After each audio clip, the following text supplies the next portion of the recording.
Asteroid అంటే ఏమిటి? గ్రహశకలం. Asteroid ఇది ఇన్నర్ సోలార్ సిస్టంలో సూర్యుని చుట్టూ పరిభ్రమించే చిన్న రాతి లేదా లోహ వస్తువు. ఇవి 1 మీటర్ నుండి దాదాపు 1000 కిలోమీటర్ల వ్యాసం కలిగిన మరుగుజ్జు గ్రహాల సైజు వరకు ఉంటాయి. ఆస్ట్రాయిడ్ సుమారు 4.6 బిలియన్ సంవత్సరాల క్రితం మన సౌర వ్యవస్థ ఏర్పడిన తరువాత ఉన్న అవశేషాలతో తయారయ్యాయి. వీటిలో ఎక్కువ భాగం Mars and Jupiter main asteroid బెల్ట్లో మధ్యలో సూర్యుడి చుట్టూ పరిభ్రమిస్తాయి. గ్రహశకలాలు చూడడానికి నల్లగా ఉంటాయి. ఇవి మట్టి, దుమ్ము, సిలికేట్ వాటితో తయారవుతాయి. ఆస్ట్రాయిడ్స్ ఎన్ని టైప్స్? ఆస్ట్రాయిడ్ ముఖ్యంగా 3 రకాలు. అవి తయారయ్యే పదార్థాలను బట్టి వాటిని విభజించారు. C type గ్రహశకలాలు.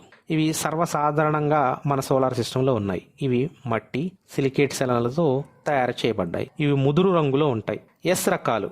ఈ ఆస్ట్రాయిడ్ సిలికేట్ పదార్థాలు మరియు నికెల్ ఇనుములతో తయారవుతాయి. ఎం రకాలు మెటాలిక్, నికెల్ ఐరన్తో తయారవుతాయి. సౌర కుటుంబంలో 1.1 నుంచి 1.9 మిలియన్ల గ్రహశకలాలు ఉన్నాయని ఖగోళ శాస్త్రవేత్తలు భావిస్తున్నారు.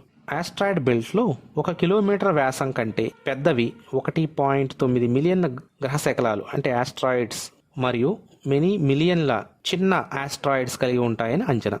ఆస్ట్రాయిడ్ బెల్ట్లో 4 పెద్ద గ్రహశకలాలు సెరెస్, వెస్టా, పల్లాస్ మరియు హైజియా ఉన్నాయి. ఈ పెద్ద గ్రహశకలాలు మొత్తం ఆస్ట్రాయిడ్ బెల్ట్ యొక్క మాస్ ద్రవ్యరాశిలోనే సగం ఉంటాయి. ఇలాంటి మంచి కంటెంట్ కొరకు మన ఛానల్ని సబ్స్క్రైబ్ చేసుకోండి. Thanks for watching.